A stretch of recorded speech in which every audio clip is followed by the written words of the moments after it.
right, moving on to ordinances. The Finance Administration Committee, Agenda Bill 19139, ordinance certifying an increase in the general taxes for the city of Snoqualmie for the fiscal year commencing January 1st, 2020, on all property, both real and personal, in said city which is subject to taxation.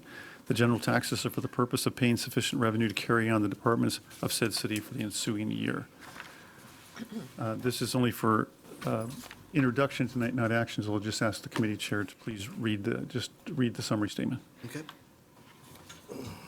City of Snoqualmie requires a regular levy in the amount of $8,279,560, which requires a 1.11% increase in property tax revenue in the amount of $89,478 from the previous year in order to discharge the expected expenditures and obligations of the city of Snoqualmie.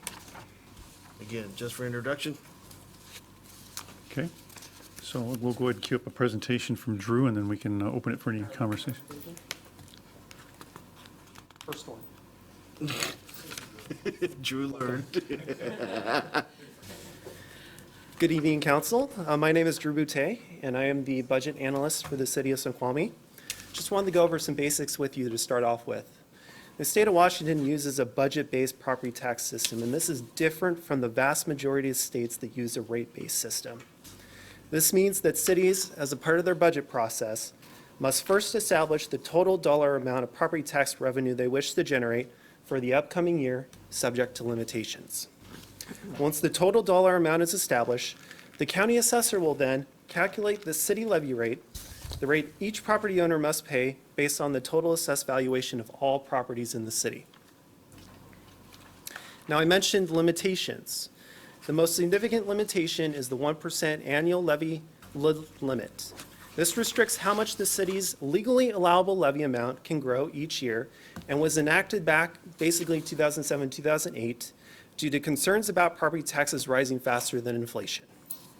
The legally allowable levy amount will not increase more than 1% or the rate of inflation each year, whichever is lower, plus an additional amount generated by new construction and other add-ons. The legally allowable levy amount represents a ceiling that the city of Snoqualmie cannot exceed.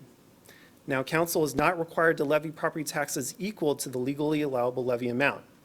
The difference between the legally allowable levy amount and the amount actually levied by council is commonly referred to as bank capacity.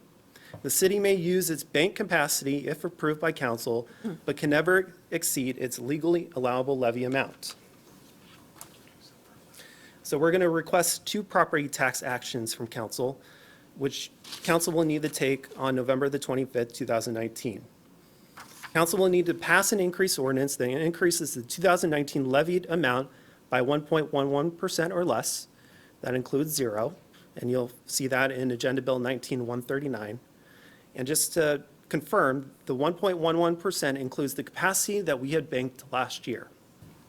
Secondly, the second action council will need to take is to certify regular and excess property taxes to the King County Assessor's Office, and this is contained within Agenda Bill 19141. Administration recommends passing the increase ordinance as currently written, which includes an increase of 1.11%, and the reason for this is because it can help to address a number of council goals, helps to keep pace with the rate of inflation, and helps to tackle the structural deficit or sustainability problem between revenues and expenditures. Now, with your council goals, I have highlighted council goal number 3 and council goal number 4, and emphasize maintaining city infrastructure and providing and protecting services. Property tax revenues accrue to the general fund, and the general fund supports important maintenance such as pothole repairs and the near daily upkeep of parks and services such as police and fire. In order to sustain these services over the next year, the 1.11% is prudent. And the question is why? Well, because the city of Snoqualmie is not immune to the rising costs of goods and services. Just this year alone, this region has experienced a 3.28% increase in inflation.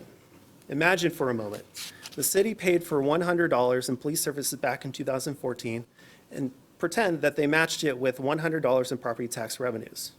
Today, the cost of those supplies would increase to $114, while the city could only match it with roughly $105. in property tax revenue if we took the 1% annually.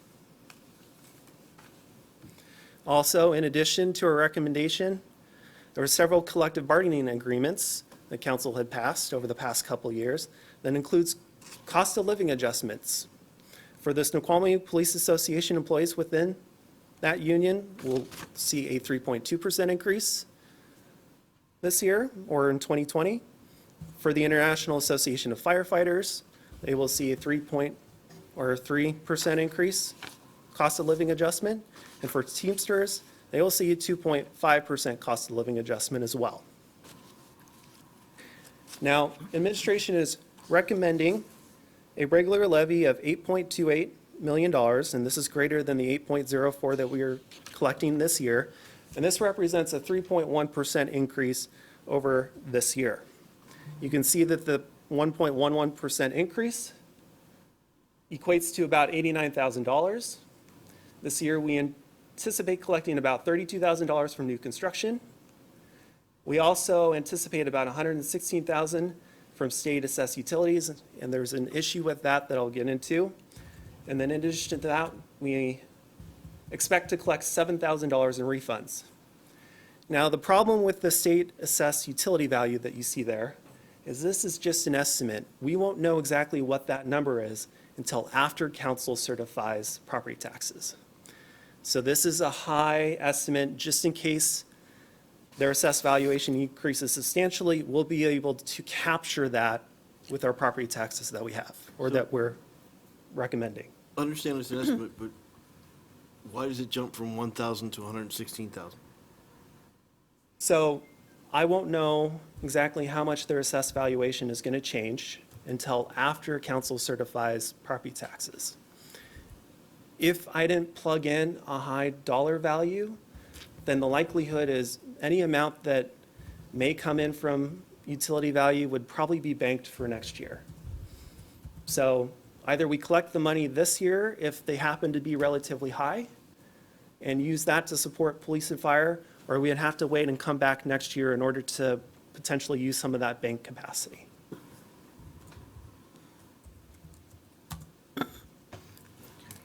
Okay? In addition to the regular levy, we also have an excess levy. This dollar amount is not going to change between this year and next year. The reason we collect an excess levy is it supports the annual debt and interest payment on the fire station bond. And this bond is scheduled to mature December 1st, 2022. Some just additional important values to go over. The assessed valuation is expected to increase to $3.56 billion, which is a 2.6% change over this year. And the levy rate is expected to stay relatively the same. I have a question on the last slide. So on the assessed value for 2020, that's really coming from 2019's valuation, correct? So the assessed value for 2019 was $3.47 billion. The assessed valuation that you see for Well, our taxes are based on a prior year's assessed value. Is that they're correct? based on prior year's actual regular levy. The total amount of money collected from every property in the city of Snoqualmie? Well, I guess what I'm saying is when I went and I looked at my property today, I can see 2019 valuation, but my tax comes for 2019 comes from my valuation from 2018, but we don't have that factor yet for. I think I see what you're Right. trying. Yeah, I would say generally, so they're I'm- assessing it for this Yeah. year, right? 2019 assessment would, So I just noticed that for for my, 2020. for my property, I noticed that the next year coming up, the property value was lower than it was the prior year. So it didn't go up. right. That was the point I was going to make. So there are some other properties that will see their assessed valuation increase. There are places on the ridge that might actually see a decrease. And so in total, we anticipate the assessed valuation for the city equaling $3.56 billion, but that is with fluctuations with different parcels and so on. Councilmember Mayhew. Yes, I just want to make sure people understand how this works, because we heard in the public comment period one commenter was completely incorrect about how this works. And I'm worried that the question we just heard reflects some of that same misunderstanding. It's very important, I think, the community understand how this works. I think you tried to hit it on one of your earlier slides about how Washington State's process is different than some other states. But if everyone's property value in Snoqualmie went down by 10%, am I not correct that everyone's property tax bill in dollar amount would still be the same as the prior year? That is correct. So property values moving do not cause a change in your tax bill unless something else happens. Yeah, same thing, it could go up 10% and it doesn't change. So if everyone's property value in Snoqualmie, if everyone's goes up 10%, they will not pay 1 penny more in property tax as a result of that. Everyone's property tax bill will be the same dollar amount. So this is something that people need to understand. So what you're proposing here is to change the dollar amount that the city actually collects. Correct. But if we took 0%, then regardless of whether all of the property went up in value 10%, went down in 10%, wouldn't change the fact that the city would collect the same dollar amount of taxes, correct? Yes. Right. And So what we're talking about is whether or not to change the dollar amount that we collect, the which is not a function of whether the property values went up or down. I would just add to complete that, maybe what's confusing to people is how would it stay the same? If the property values go down, and correct me, Drew, then the cost per thousand of property value on an individual household would go up. It would go up for everybody in order to capture the same amount of revenue. Yes. If the property values go up across the board 10%, the cost per thousand on each property in the city would ratchet down. That's called the millage rate or the levy rate, in order to capture the same amount of revenue. Yes. And so if we just go back, can you just go back one slide for us? Sorry, yeah, to this slide. So if I understand correctly, what you're trying to say here about that utility value is you're just trying to make sure that we capture something there. Right. That if something changes with utility values, that we in fact capture it. That's That all we're you were not gonna trying to know say there. right beforehand. Correct. And so the point here, to the mayor's just point about the levy value or rate The per millage- thousand. The millage rate, yeah. The rate per thousand, the King County assessor will take the property value changes that he assesses. He'll take any percentage increase that we apply, and then he'll recalculate everyone's tax bill. So for example, if we were to do 0%, the dollar amount that everyone pays may change a little bit just because my property might have changed in value by 3%. Yeah. My neighbors might have changed by 4%.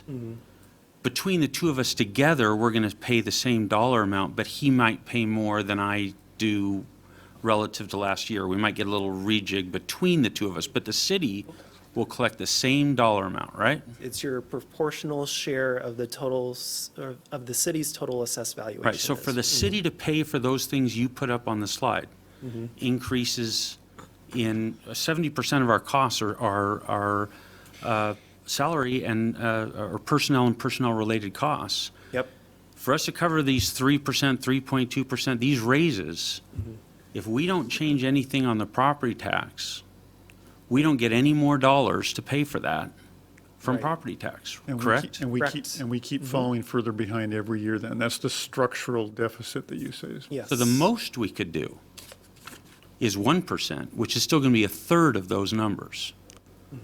So Right? counsel, for the sake of time, Drew's going to touch on some of these other pieces. If we could maybe let him continue through the presentation, then we'll, at this point, we'll probably be here till 10. Go ahead, Drew. We will be. Okay, I hope I don't complicate it a little bit more.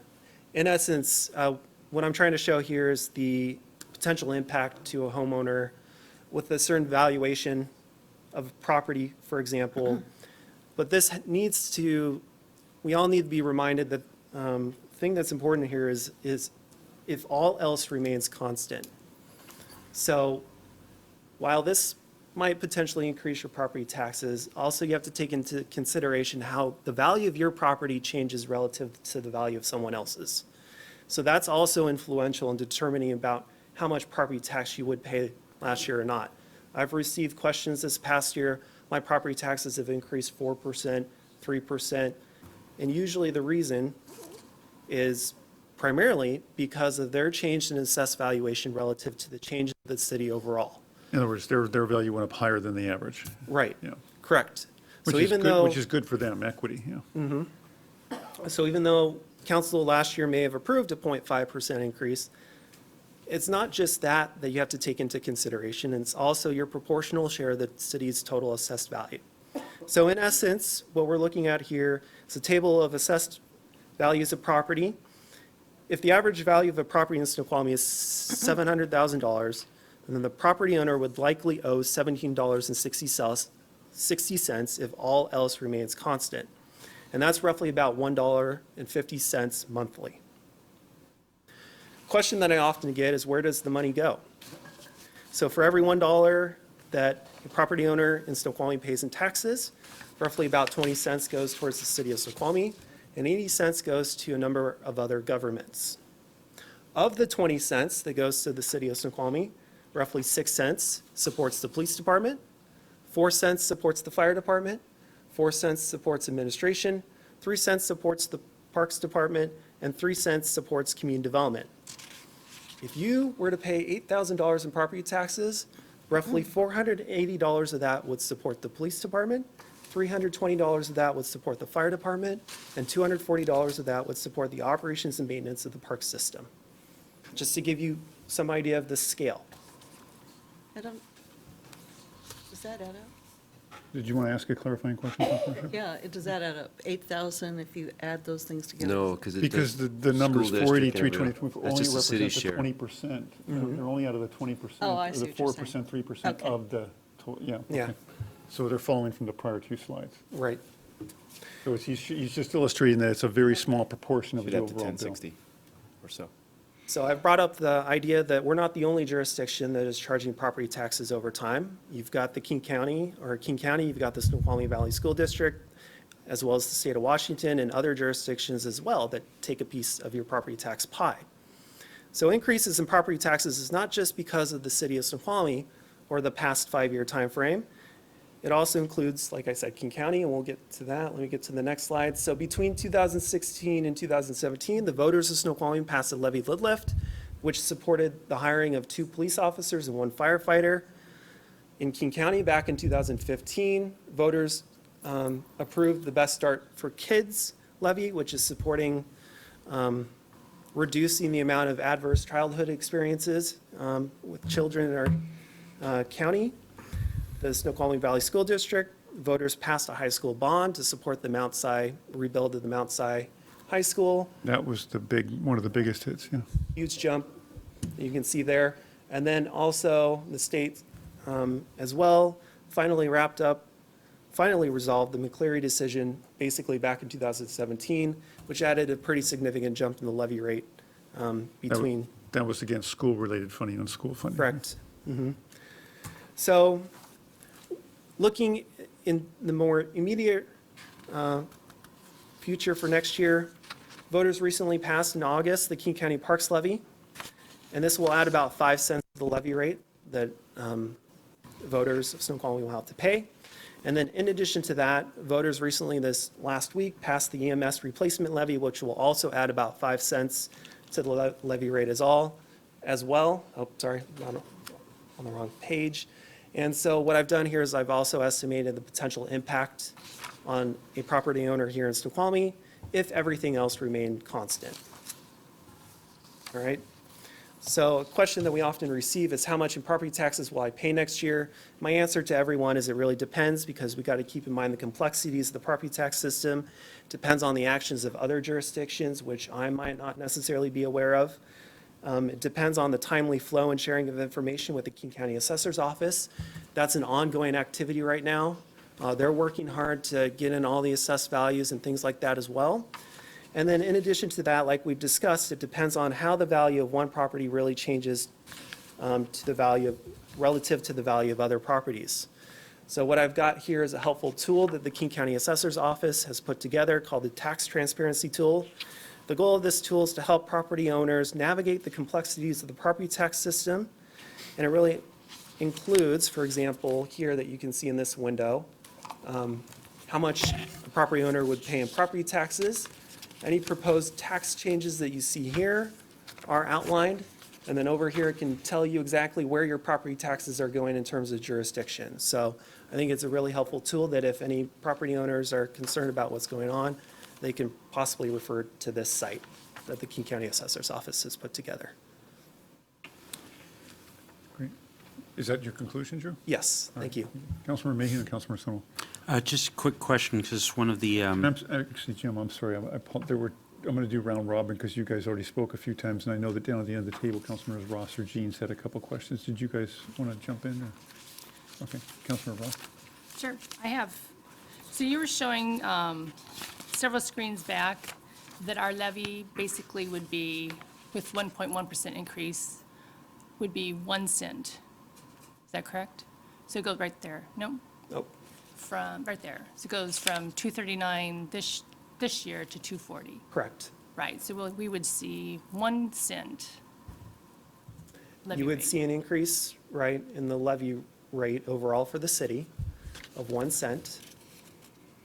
Right, and that's including, I mean, we're seeing an increase in assessed value, we're seeing, So like, a regular levy rate, and so it just increases 1 cent. just want to reiterate, essentially, the levy rate is a secondary calculation that is completed by the King County Assessor's Office.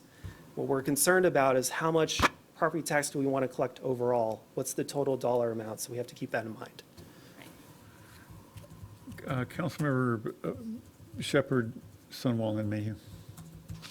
Okay, so I looked at multiplying 1.11 as it would have applied to what the value was for my home, and looking at the difference between what it was the prior year, and I came up with $6 from between the tax year 2018 to 2019 for 0.5%.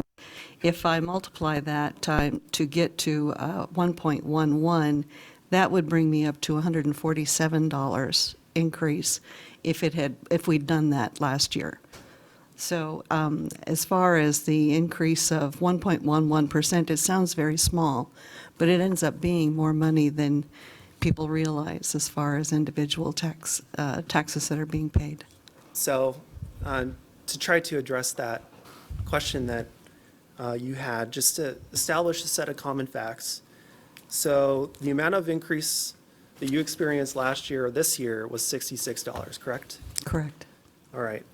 And in essence, what you're doing is saying that if you're going to multiply the 0.5% by 2.2, that would get you roughly 1.11%. Is that correct? Sounds right, yeah. Okay. So then what you're saying is if you multiply your $66 by Actually, is it 2.2? Okay, you would get to 147, right? right. So the problem and the fallacy that I see, is the belief that the 0.5% equates to $66. Okay? It doesn't, because your assessed valuation increased greater than the overall city's assessed valuation. All right. So really, if it was 1.11% last year, you would have been paying $77 and not $66 like you did. So really, of the $66 that you paid, roughly about $5 of that was tied to the 0.5%. Most of it was driven by your change of assessed valuation greater than the city's overall assessed valuation. Well, that's the thing, is you can't tell across all properties. You don't have that data. I know, yeah. So the translation, though, by property can be quite variable. Yeah. And that's the point. I'm not saying that everyone's will change that significantly, but we do have some properties that fall off as Mm-hmm. far as not paying into the pool of money. And I think that when we start to bring in these variables, Yeah. it basically, we have to make up the difference. And so that's why I think it's important to understand property by property, how it actually looks. So the difficulty is I can't deal with that. That's something for the King County Assessor's Office, right? To Right. try to answer those questions. I know, I'm not asking a question, I'm just making a point that it sounds like small, a penny. Right. But it's not a penny, it's a difference of $147 for one property.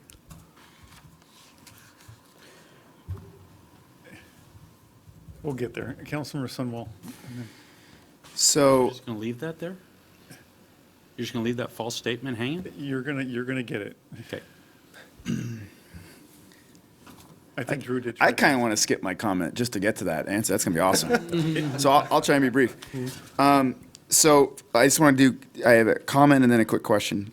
So it looks like for $1,040 a year for someone who pays $8,000 in property taxes, I get unlimited police, fire, parks, and operations in my city.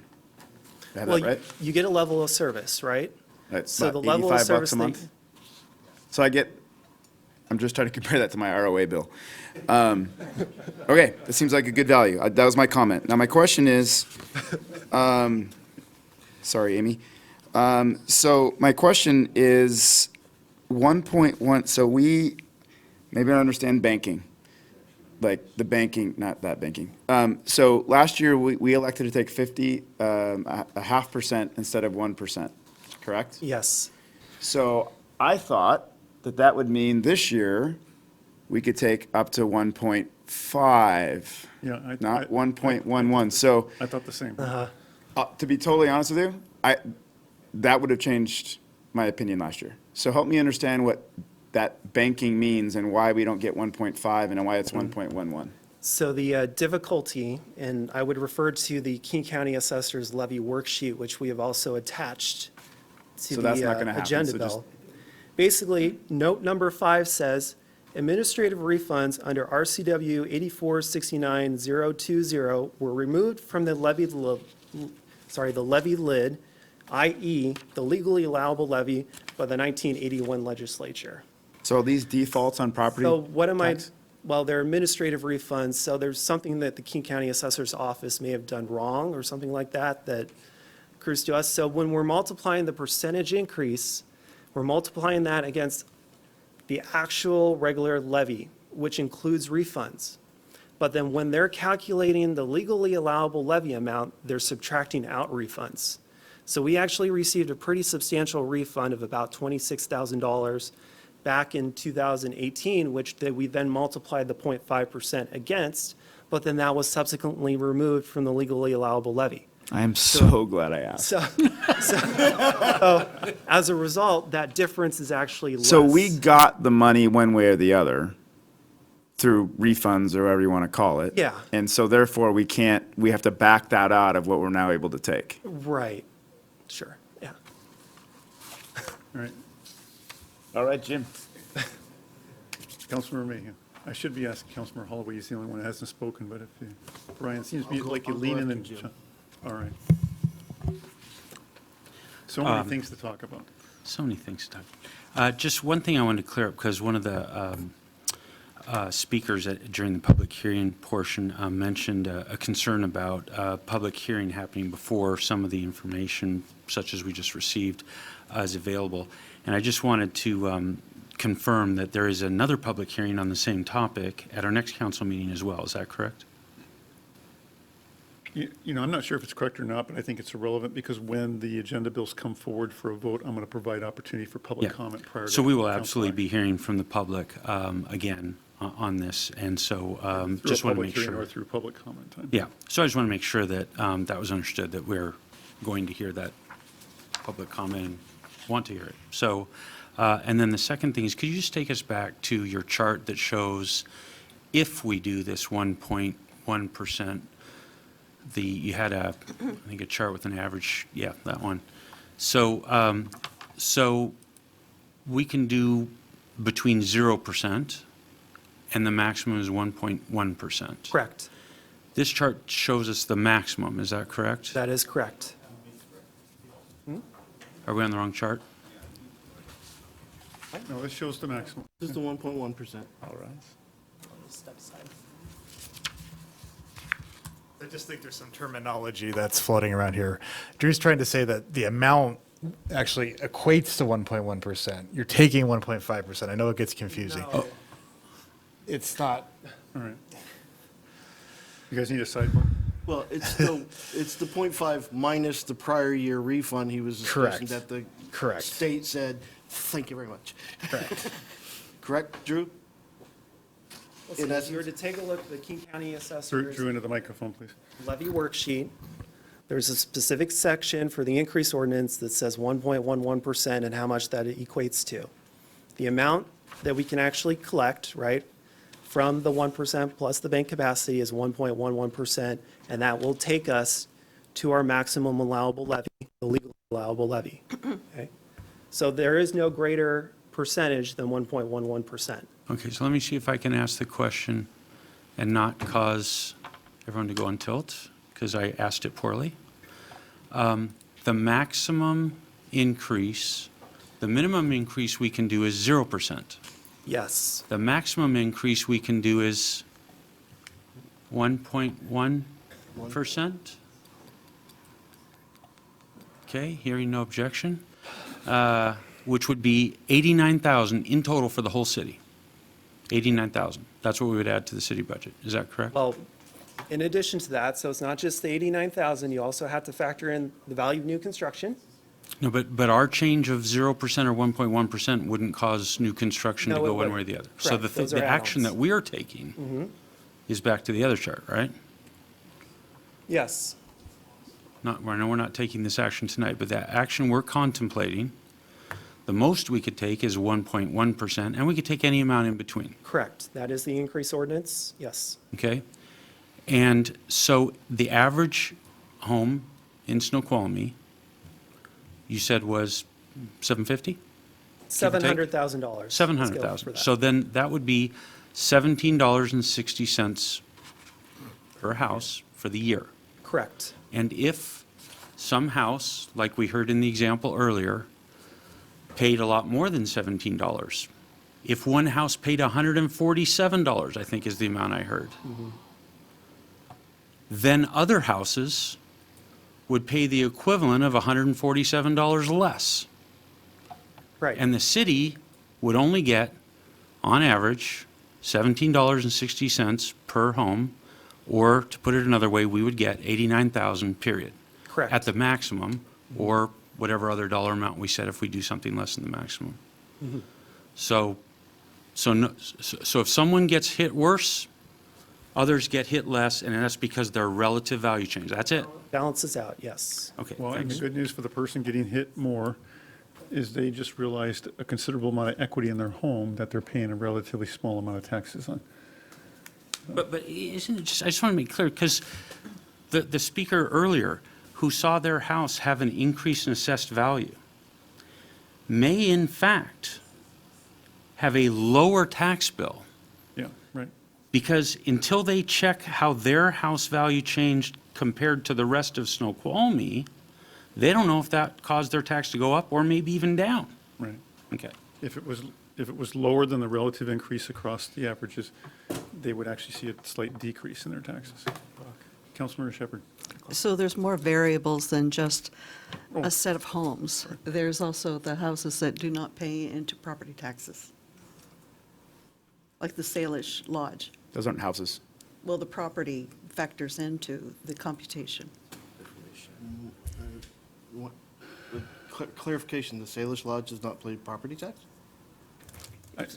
Because it's owned by, Because the House Bill 1287, the bill that we fought, won in Superior Court, is Bill. overturned, that where tribes can That's not apply for factored into property this. tax exemptions for properties owned off of reservations. Correct. So this actually has But nothing- it has nothing to do. this. Point of it has order. Nothing to do with This it. has nothing, Yeah. the Salish has nothing to do with what we're talking about It's an tonight. entirely different tax issue or law, not relative to this issue at all. point of order. Yeah, it doesn't, go ahead. Okay, so I do think that this does compute into what we Point do of order. pay. Yeah. As I said before, you did not acknowledge my point of order. I've s- What she's You're talking about just- has nothing to do with the 89,000. It's been this way for years and years and years. Right. It has nothing to do with whether we're going to do 1.1 or 0. Objection is sustained. We're going to move on. Councilmember Holloway. Okay, can you go up a slide? One more? One more? Right there.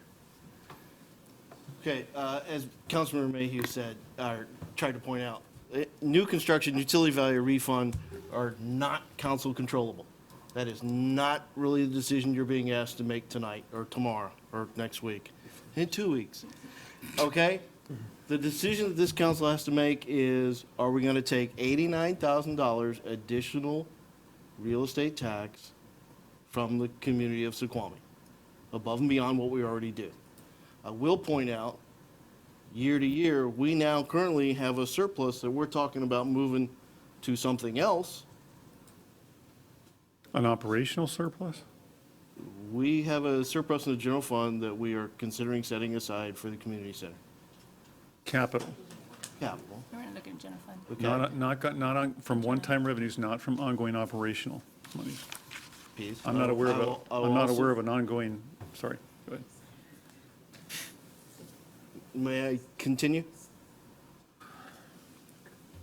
I will also point out that this is not the sole source of revenue for the city of Snoqualmie. And as you saw on the other chart, citizens of Snoqualmie have taken some pretty significant hits for good reasons, mostly school, in this particular area. So there's consideration of changing the mix by the judgment we make here, and also how are we balancing this, and can we provide some relief for money that has been directed to other good things outside of our control? I'll leave it at that, because tonight's just discussion. Back to you, Chair. Councilmember Ross. So this is totally off of this. The legislature had made some major changes this past year for senior citizens, disabled persons, and veterans exemptions and deferral programs. And so there's different income limits that you can look at that if you need assistance with your property tax or deferring them, that there's some new options. And so you can look, there should be more information coming out, and I would suggest that the city sends information out because it's to the benefit for our senior citizens. Thank you. Councilmember Mayhew. So I'm just curious, Mayor, and I don't know who to direct this to, but has Snoqualmie done all that we're able to do to assist seniors, veterans, low income, any other groups that the state allows us to target to provide benefits in property tax relief? Have we taken advantage of all of the programs that we're able to take advantage of, or is it possible that there are some, and I don't know the answer to the question, I'm not leading you towards anything, but are there any programs that we could look at as a council that might assist some of those, particularly those communities who are on fixed incomes and struggle to deal with tax increases of any amount? Drew, do you want to field that, or Robert, or? So I don't think I have enough information I'd have to go back and do some research just to see what we've done in the past for the most part in terms of answering that question. So I can certainly I look think that'd into be that. nice to hear at a future meeting, because I think if there are things that we could look at, I think that the council would like to look at those things. Just having worked in county government in the past, I can say most of it falls on the county level. What we do here is what we can control. So utility rate relief is a good thing where we have the low income program per ordinance. Yeah, we really try to work with them and reach out to people that are saying, hey, we're having problems with their bills, and all the time we try to make arrangements with that. That's what we can control. If the council would wish, we could do some research on this for them. But again, it would be on the county level. We can see if there's any exemptions to that might apply to cities. Well, Yeah, I and don't know as the far rest as of the council, I'm but I'd love to hear, hear about if there are programs, if there are any other programs that we could take some action on. I'd love to hear about it. I mean, as far as I know, it's been a standard practice for years that if we are contacted by senior citizens or those on a fixed income, and that we do direct them to King County for those resources for applying for an exemption or deferrals. I mean, every so often there's bills in the legislature, so that's something we can look at, maybe contact one of the state representatives' office to see if there's anything being worked at or studied on the during the interim for the legislature coming up here. So is that something we could hear back on, or do you need the council to ask Yeah, for it Robert, if we formally, could or? Yeah, Bring some information back. next Well, question on that, though. I mean, take the case in point here. If for some reason half the city were to qualify for zero taxes in this, it wouldn't change the levy. That levy would just spread. Right. Okay, so if half the city got on one of these programs and had to pay no taxes, the other half of the city would see their tax double. Well, we're not sure about that program. It just depends on the program. I don't know what program we're talking about, so I couldn't tell you. I'm not sure it has a material effect on the 89,000. Yeah, but it's the not, it's It's- not being sure, which I'm trying to address. Yeah. Let's be sure. Let's find out. Yep, we'll bring back more. I think it goes back to the premise the council was mentioning earlier about, and Drew mentioned it, about some homeowners are in areas where their appraisal is going to go up possibly, some are going to go down. It's not equal. And in this city, it's very unequal because you have such a wide diversity of housing stock and areas. And we have some neighborhoods that are hot that might see more turnover, more activity than other areas that are more stagnant. And it's not just Ridge versus city, it's like my neighborhood on the Ridge versus Eagle's Nest or something else. I mean, it just depends street by street sometimes. So it's very hard to do a one-size-fits-all with this type of community because we do have a huge housing mix here. Yeah, no, I think I'm being misunderstood. I'm just asking if is there We're going to anything we bring can back do? more information on that, Let's if I could, look just at for the it. sake of time. That's all. I thought I answered that about 3 times already. We're going to bring back more information, so let's move on. All right, Councilmember Jeans.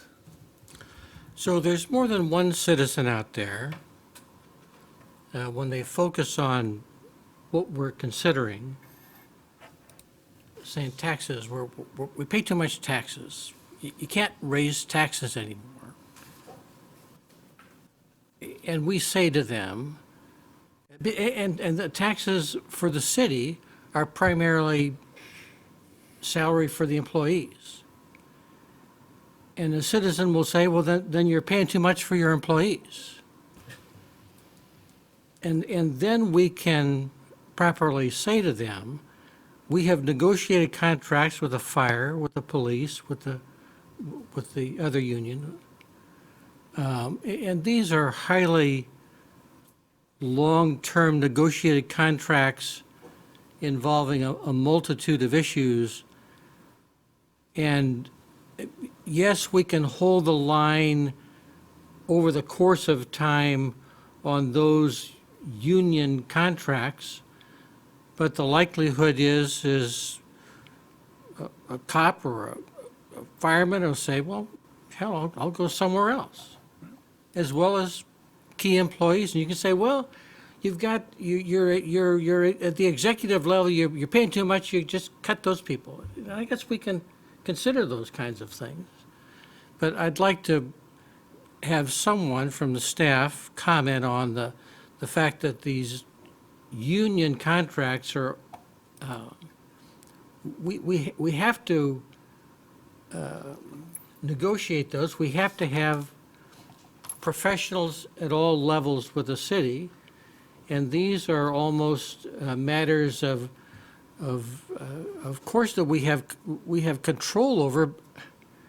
We have input, but we have to reach a reasonable compromise to keep the kinds of staff, professional staff, that we can do those kinds of things that we expect them to do. We expect policemen to do good police work, and if we don't get that, then we say, well, what the hell kind of city are you running here? So somebody comment on those union contracts that we negotiate, not all at the same time, but and for various lengths of time. Well, I would most prefer, this would be a great question to lob to our city administrator, Bob Larson, since he's involved in those. But I guess I would just state, Bob, as you know, or Councilmember Jeans, these all reflect the values of our community, and the council trying to best discern what is the fundamental values of the community. It's about service levels. You're right. I mean, when you're challenged on costs, you have 3 tools you can use. You can either increase your fees and taxes to stay up with those costs. You can decrease service levels, which means lower your compensation and benefit packages, or you can do some economic development. So pick and choose. You can't magically address those things without one of those 3 or a combination of all 3.